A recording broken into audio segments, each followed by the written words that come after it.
So today's the last fun lecture.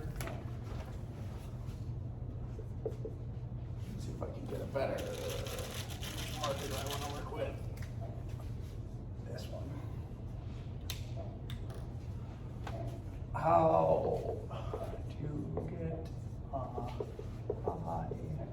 How to get a high impact publication. Okay, so let's talk about that today. If you're thinking about this, it's a good sign. It's a good sign you have ambition. It's a good sign that you have not yet concluded that it's impossible, so that you still have optimism. That's good. Go big or go home. Also, if you're thinking about this, you don't really know. Maybe this is a bad sign, because maybe you are seeking the approval of others. The very idea that you need to justify how good you are by getting like a real high impact publication, maybe that's not such a great thing, but in some sense, that's a good thing, because in Structure of Scientific Revolutions, which we talked about, written by Kuhn, one of the things he argues is that for a paradigm to actually be overturned, it has to be accepted by the people who are considered to be the experts in the field. So whether you agree that those people are the experts or not, it doesn't really matter. If you're planning to overturn a paradigm, you have to somehow convince the quote-unquote experts. So convincing them can possibly be done if you can somehow get what's called a high impact publication. So let me just kind of define what I'm talking about here. In science, right, like the commodity of science is solving problems, and if you solve a problem, you usually can publish a paper. So in many ways, the commodity of science is papers, although that's not true. It's better to think about it as solving problems.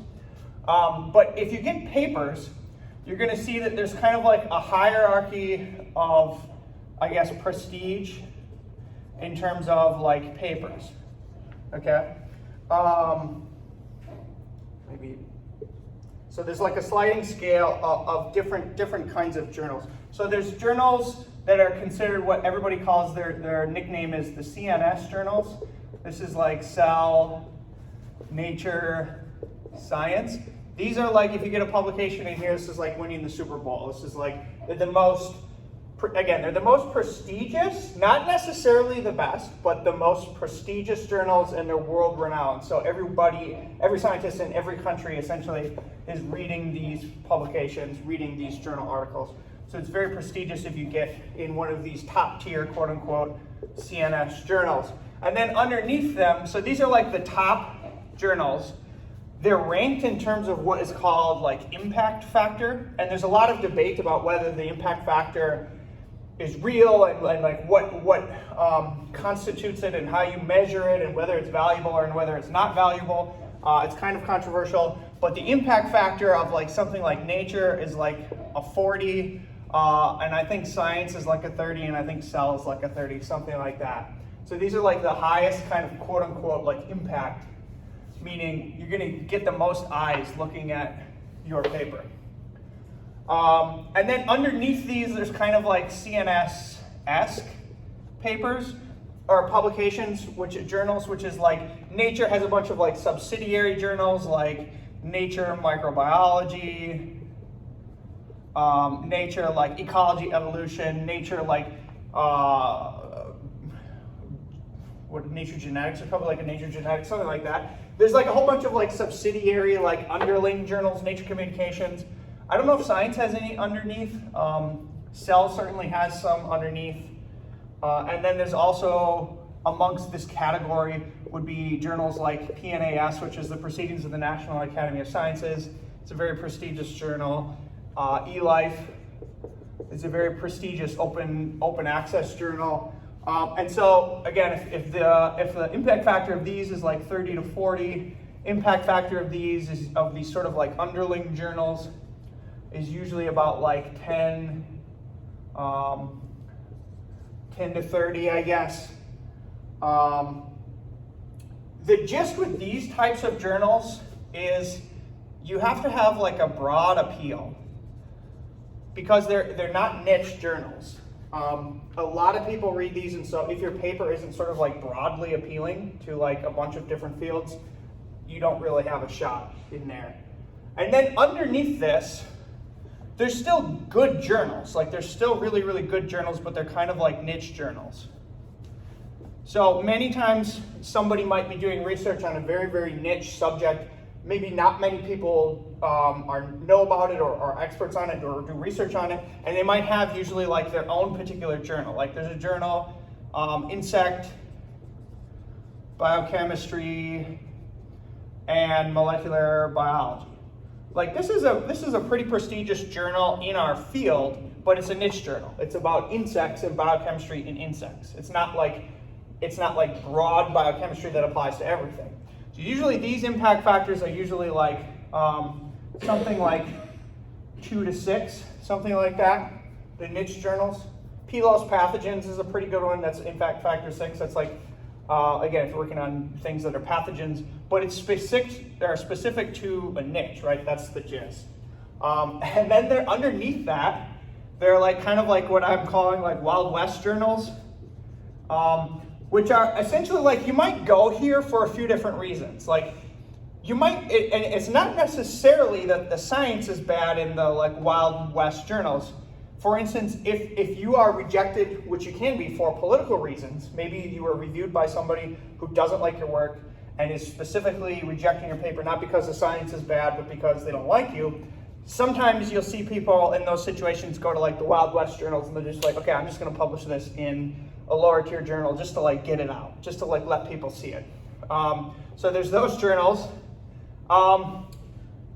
Also, these journals can become dumping grounds. So these journals can become dumping grounds for, say you have a PhD student who has done a bunch of work, but they never like actually solved a problem. They just have a bunch of data and you just kind of like dump the data out. This goes into like these Wild West lower tier journals. And then underneath that, there's scam journals. So there's journals that if you get into science, you'll get all these emails that say, hey, come publish in the Transylvanian Review. And it costs this much money, you pay this much money, and then they pay, and then you pay, and then they publish your article with essentially like no peer review. So there's also like scam journals. So the idea is, the premise is, the higher the prestige, the more essentially criticism you're gonna get. Yeah? Do you normally have to pay to get published? You do, and it can get really expensive. If you get accepted in like Nature, you still have to pay like $5,000 for them to publish your paper. I hope that changed because it's kind of ridiculous. In the past, it made sense because they were printing physical copies of the magazine and sending them out. Nowadays, most of these don't even have physical copies. It's all just like online. So it's kind of ridiculous that you're still stuck paying quote unquote like publication fees. So you pay $5,000 to get your thing published? Okay, so the way that you're saying it isn't necessarily true. If they deem that your science is worthy, it is your honor to pay $5,000 to be published in Nature. Down here, if you pay a lower price, they'll just accept anything. But yes, you have to pay for them to publish your journals or publish your articles. And there's a few rationales for that. I don't agree with it. I don't like it. It sucks that I have to pay to publish my work. But from their perspective, they have to like have editors. They have to wrangle the reviewers. It's not necessarily easy to get reviewers to read your paper. That can take somebody 6 hours to review a paper. So it's hard to wrangle the reviews, and then they have to organize essentially assembling and distributing the online content. So they have a justification for why they have to pay their people, and you have to feed into that if you want to be published. Usually, and if you write a grant, usually you will aliquot a amount for publication of the results generated by the grant. So that's usually like how it happens. But yes, the price is higher for prestigious journals, lower for non-prestigious journals. So that's the gist. Okay, so imagine you have decided, like, it's my quest to get a publication in one of these like prestigious journals, something up here. Like, how can I do that? How do I need to organize my strategy such that that can be made possible? That's kind of like what I want to talk about today.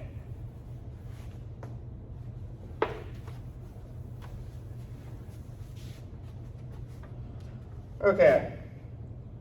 Oh, sorry, more comments before that. Also understand that, like I said in the grant lecture, not everybody who deserves a grant gets one, and not everybody who deserves, or vice versa. It's the same thing with high impact publications.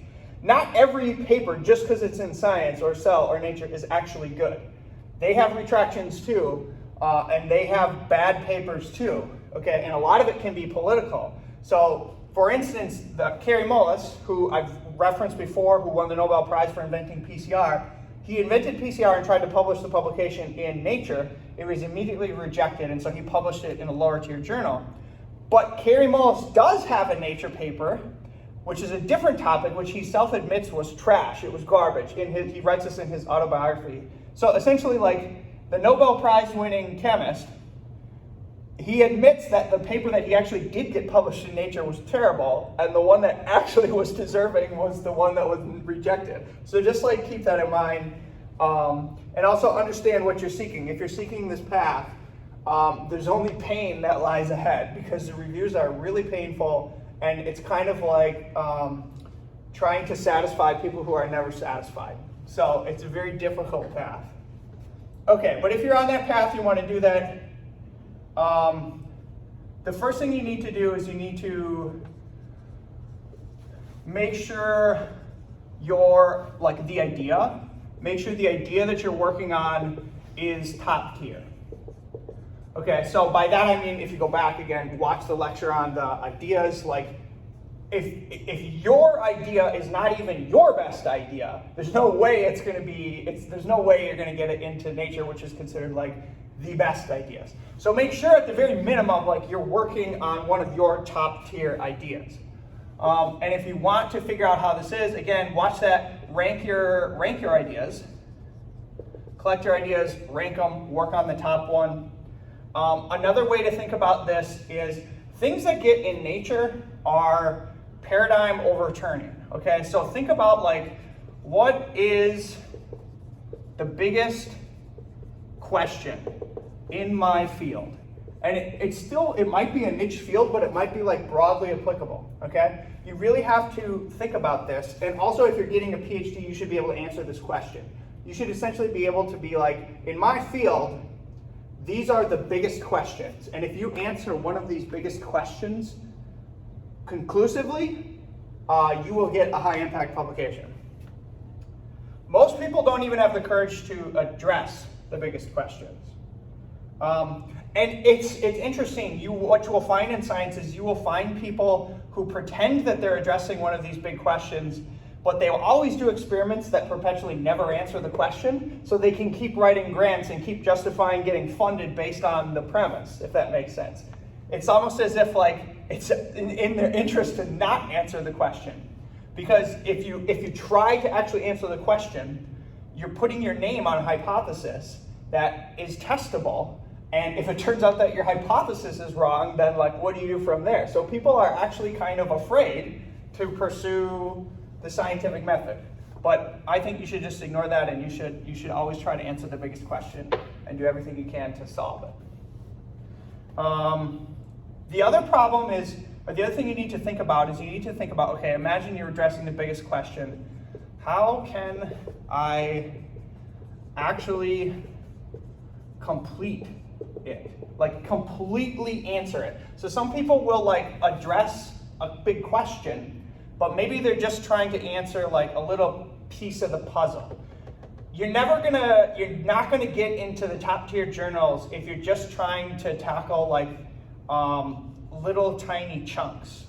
And for some people, this is a strategy. Some people think, well, I'm gonna tackle this little chunk, then from there I'll move to this little chunk, then from there I'll move to this little chunk. And in some sense that makes sense.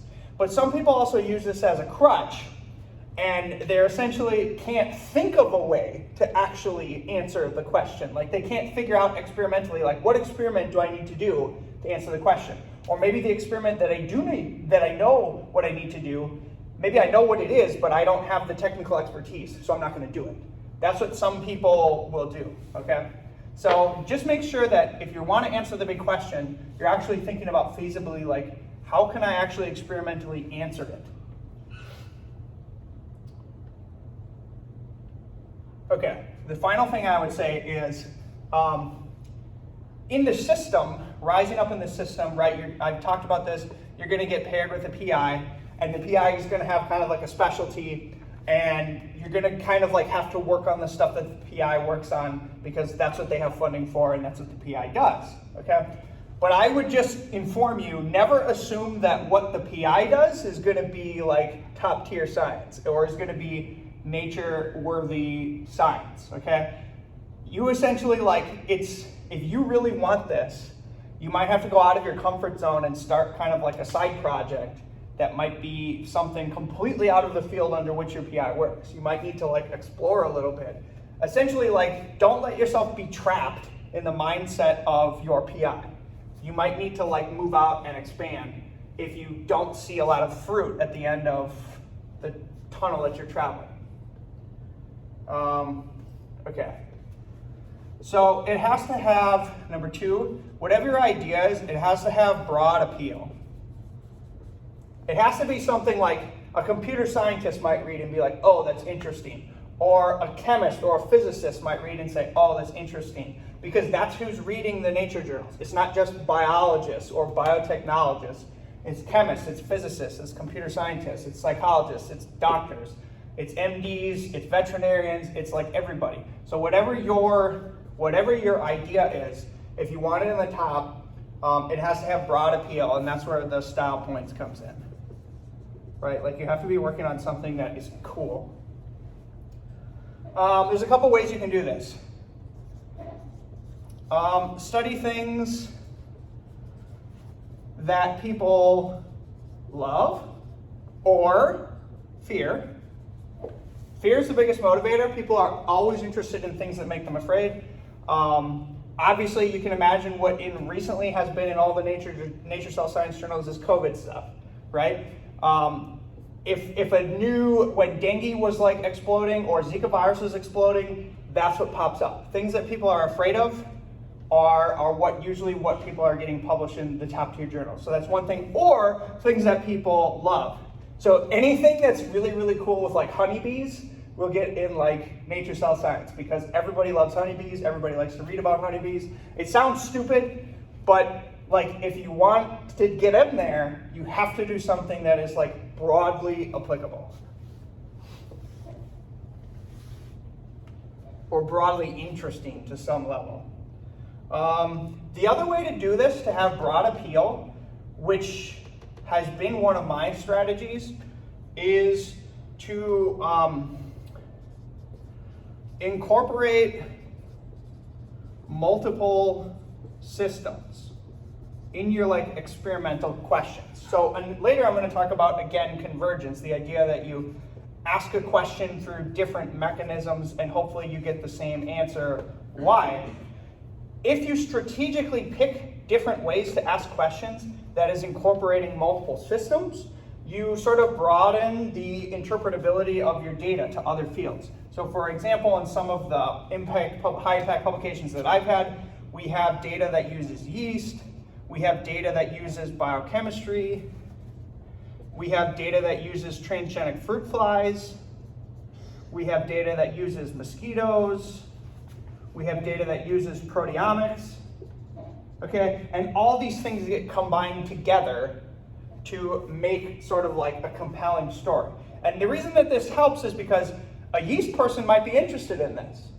Even though they might not be interested in the specific topic per se, they might be interested in the technical things that you're doing and how you're applying that to your system. And a fruit fly person might be interested. And a mosquito person might be interested. So if you can incorporate multiple sort of like systematic approaches to incorporate different types of data, you are going to increase the appeal of your paper.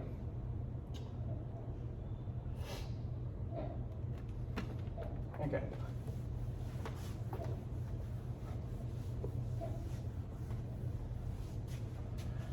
Three.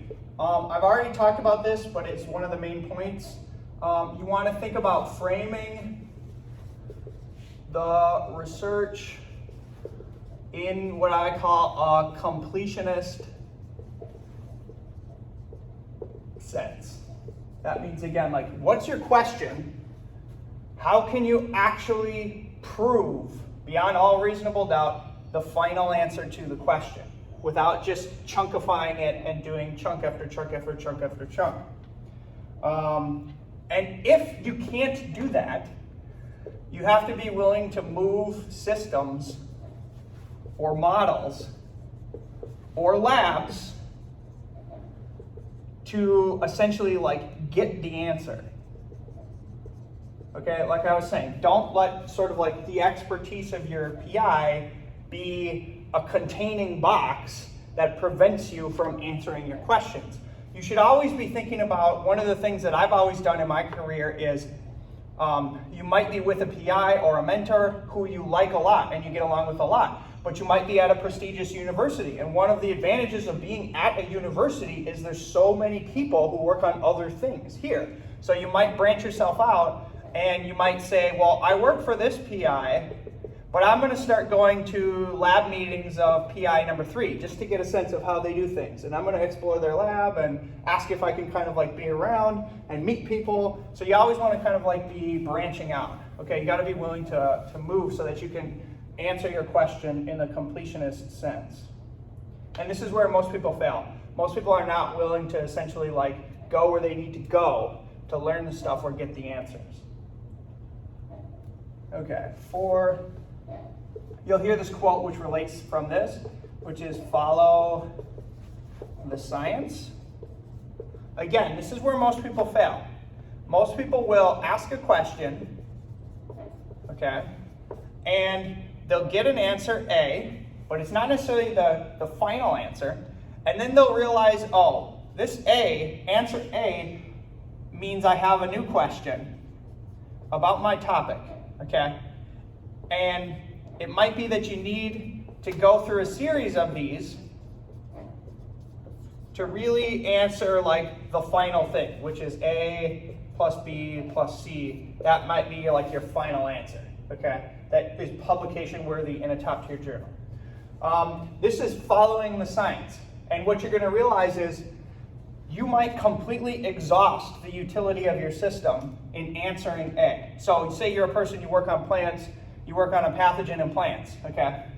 And you find some particular genes that are important for causing pathogenesis of a particular thing in a plant, okay? That's like the first question, is you identified some factors. But then to really understand like what the factors do, you'd have to start doing biochemistry. You'd have to start recombinant protein expression, purifying them, doing some biochemistry tests, maybe some Michaelis-Menten kinetics, and then maybe that would lead you to a new question. Your final question might be like, what's the crystal structure? What's the crystal structure of the protein if I want to invent some kind of like a drug that I can give to these plants that's going to inhibit this particular enzyme, which I discovered? You might need to do some structural biochemistry, okay? So you can't just essentially know one thing to get the final answer. So you can do a couple things to solve this. One, my strategy was like, I try to learn everything. It's kind of obnoxious and it's ridiculous to think that you can do that, but you kind of can. If you just sort of branch out and start talking to other people, you can learn a lot of different things, and you can learn a lot of different techniques real quickly. The other way to deal with this is collaborations. You might be able to handle this, and you might find a collaborator that can do this and a collaborator that can do that. The downside of that is most of the time collaborators don't always fall through, and so at the end of the day, like, this will never get done unless you are responsible for it. So there's a disadvantage to the collaborations, or maybe advantage if you collaborate with really, really good people who are able to follow through on the target. But that's what it means to like follow the science. You're not just going to be working with cloning genes. Maybe you're going to have to do work with the proteins, or do microscopy, or make antibodies, or do a human study, or work with ecology out in the wild. Like, you're going to have to do what the science requires to answer the question. Most people are not willing to do that. So, okay, if you want to do all this stuff, one of the things that helps, again, develop your talent stack, which now we know what that is. So when I was in graduate school, one of my philosophies, one of the things I always found myself writing was, I want to learn how to essentially like work with nucleic acids. I want to learn how to work with proteins. I want to learn how to do cell culture. and I want to learn how to do microscopy. And as soon as I learn all these things, I'm ready to be an independent PI. I'm ready to do my own independent research because I can do everything. That was my goal as a graduate student. Learning techniques that I could use so that I could get the final answer, A plus B plus C, not just be relegated to answering things like A. Okay? So you have to develop your talent stack.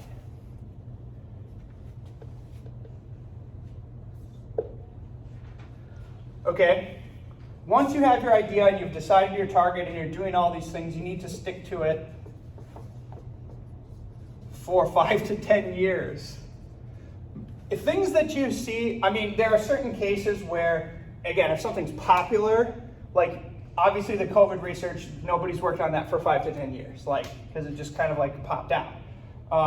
Although certainly there are experts who have been working on COVID-like viruses for many, many, many, many years. But essentially, like, there's two scenarios. One scenario is you work on something popular, you quickly get it done, you get lucky, and it gets popped in. The other scenario, which is more common, is people spend their entire career, like, building up a story, and then the one publication you're actually reading was the publication that they published at the very, very peak of the story. And many times what you're seeing is a bunch of, again, chunkified publications, okay, that build up to that, and essentially, like, once they finally figure everything out, they reproduce everything and kind of almost copy themselves, but in a way that's super convincing, super reproducible, and then they finally publish like their big thing. Essentially, the point is, anything that you're seeing in Cell Nature Science or in a top 2 journal is usually not something that somebody just did in a summer. It's not something that somebody just did in a year. It's not something that somebody hired an undergraduate to do. It's somebody that somebody hired, or it's something that somebody hired an entire team of people to get their PhDs on for 5 to 10 years, and they finally figured something out after years and years and years of failure. So like, again, the highest impact publications that I've had were literally the culmination of 5 years work, like doing the groundwork to understand the system, and then finally figuring out kind of a pretty conclusive answer. Do you work on multiple things at once, or would it be like one? Yes. Okay, that's another good strategy is I never work on one thing at a time. That's a horrible idea. I always have multiple irons in the fire. I'm always working on like an A, a B, and a C, kind of like totally different projects. And oftentimes these things kind of like help each other out. Like if I get good at, if I'm working on a yeast project and I get good at yeast, then that might help me with my other projects because I can apply those methods, you know what I mean? But I'm always working on a few different things at the same time. And it's not just a few different things, it's also, so imagine you have 3 different irons in the fire. I'm also bifurcating these into like decision trees. Like A could be done via this method, or it could be done via 8.2 or 8.3 or 8.4. And then I'm also trying to bifurcate these and build in redundancy so that if these 3 fail, maybe this one works. If these 2 fail, maybe this thing and this thing work, which is why I encouraged you guys in the project that we're working on to think of like, okay, 10 different ways that you could do this. That's how you build the decision trees and like build in redundancy into your projects, okay? And this is what I'm saying, what I said before in the lecture about like the will to succeed. You cannot just do science like I have this idea A, I'm gonna ask it one way and I'm gonna get my answer. That will always fail. You need to think about, okay, what's my idea? How can I ask it in every single way possible? One of these will work and get you to the next step, but all the others will fail. That's the way that you can push forward with like your will, and in some sense, sort of like pull out the answers. 7, again, review, get convergence, okay? So ask your question multiple different ways, use multiple different systems. And I attached a paper for the Wolbachia lectures. You'll see that. you'll see me asking the same questions in different systems. Okay, so take note of that when you read those. Okay, 8. Associate with credible people. This is actually kind of, I don't like this one. I don't like that reality works like this, but it works. So I have to point it out. Remember that, like, as an up-and-coming scientist, nobody knows who you are, nobody cares about you, nobody trusts you, and nobody, like, thinks that you're special, okay? So if you really, like, want to get one of these high-tiered publications, don't think that you can just do, like, again, I don't like that this is the case, okay? I don't like it. But don't imagine that there's a world in which you can just do all the science and then try to publish the paper and it will get accepted. Because there are things called reviewers, and reviewers are human, and if they don't know who you are, and they don't trust you, and they don't like you, they will reject your paper, okay? So one thing you can do is you can associate with credible people. So that means, like, maybe you collaborate with a known entity in the field that can sort of lend some credibility to your paradigm overturning idea, okay? Because again, nobody's gonna believe you. If you attach your story to somebody with some credibility, you might have a better shot. Again, I don't like that, but that's the way that it is. So you can do this with collaborations or mentorship. Until you're at the point where you establish, like, a respectable reputation. 9. I'm going to erase these and go back up top.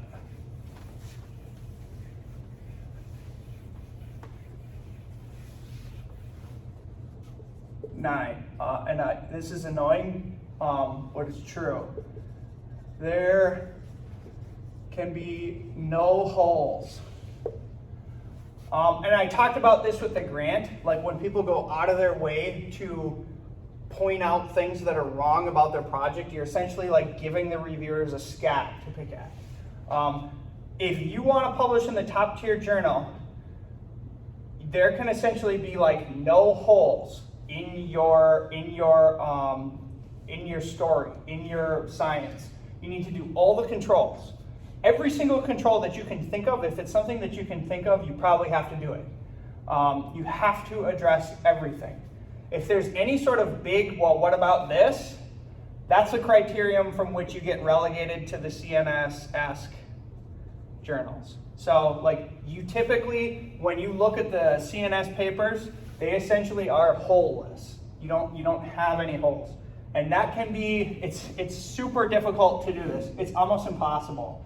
Most of the time when you're researching science, you will get a bunch of things that line up, and there will be one thing that doesn't make any sense.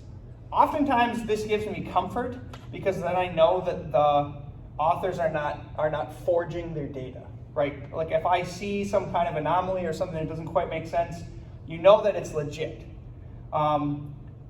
So it's extremely difficult to do something with no holes. But it can be done, or you can get lucky. And sometimes you can get lucky, and your hypothesis that you had originally was actually correct, and there's no holes. It's very hard to do, though.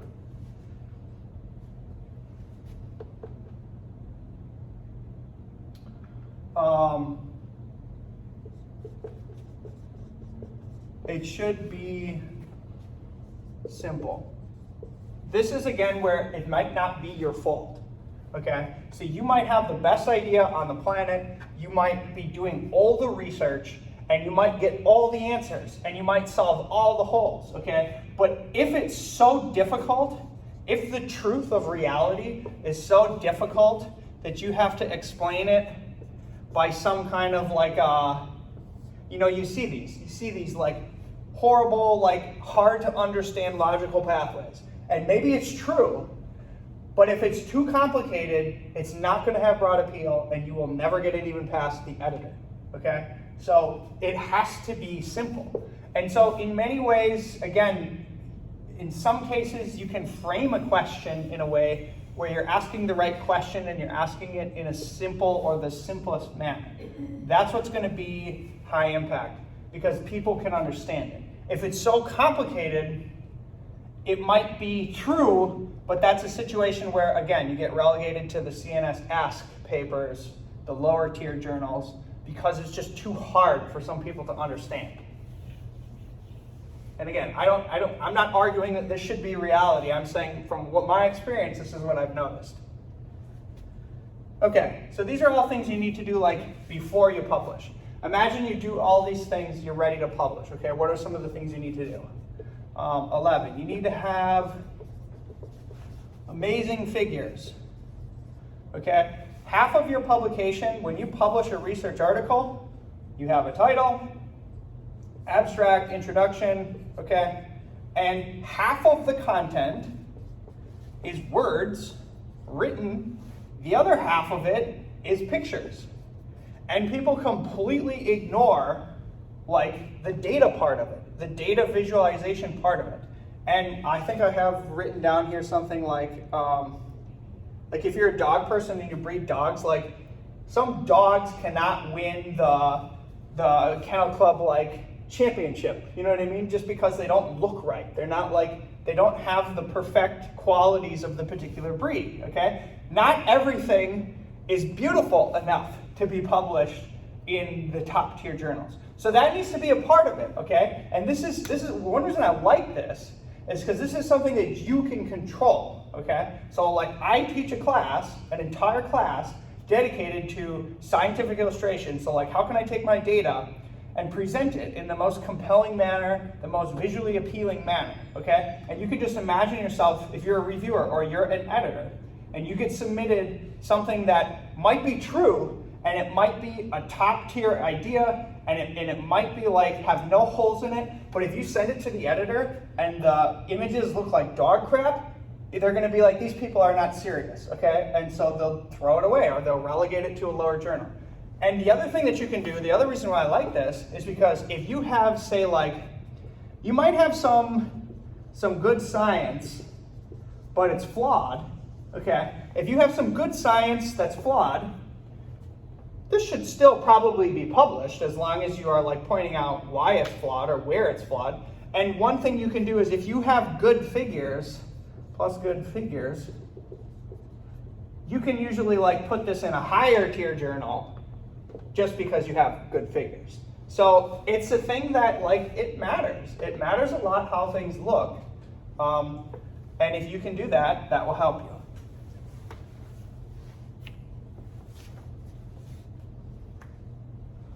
12, write it short. Nobody wants to read your thesis, okay?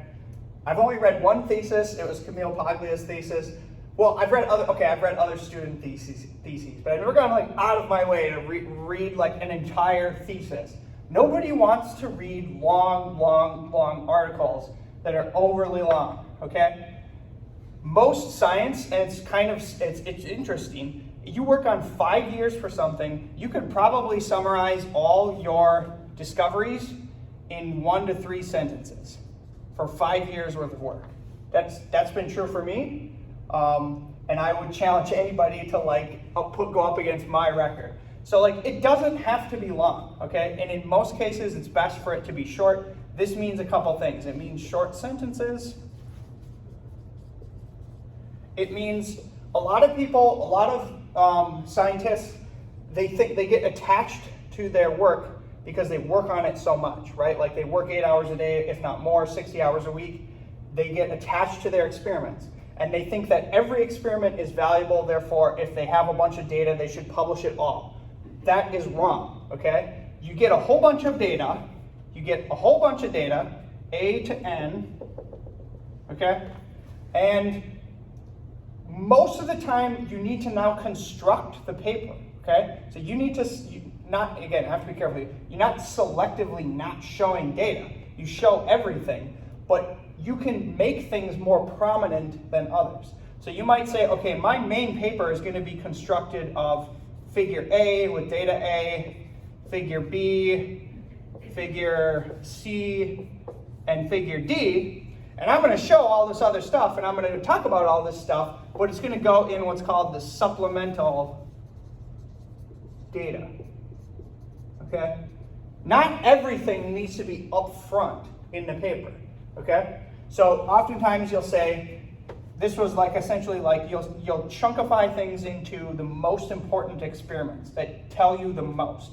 Those are what are front and center, and other things get put into the supplemental data. And then that means if the reviewer or the reader want to see that, they can go look at it. It's there. But they're not forced to read it if they don't want to. Okay? That helps keep it short. Okay. Last thing.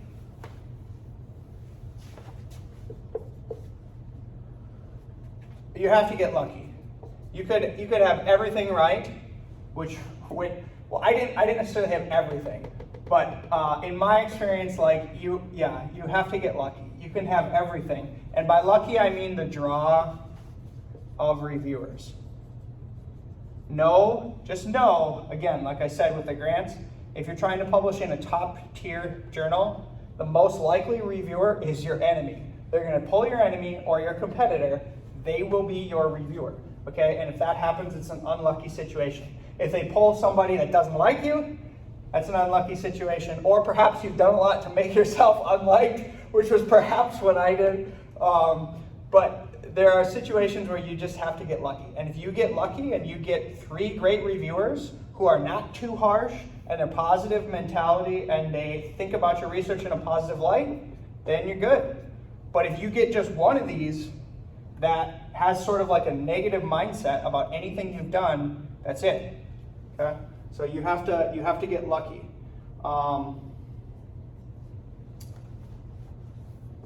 It's just the way that it is. Okay. So with all that said, again, like the idea that I said this in the email, this lecture is kind of like, okay, how to get rich quick scheme. Obviously, like you can't, it's not easy to get a top tier journal, but if you sort of think about your science and plan it out strategically with thinking of these certain filters, you can make yourself more likely to get lucky in the end. So that's my spiel. Okay.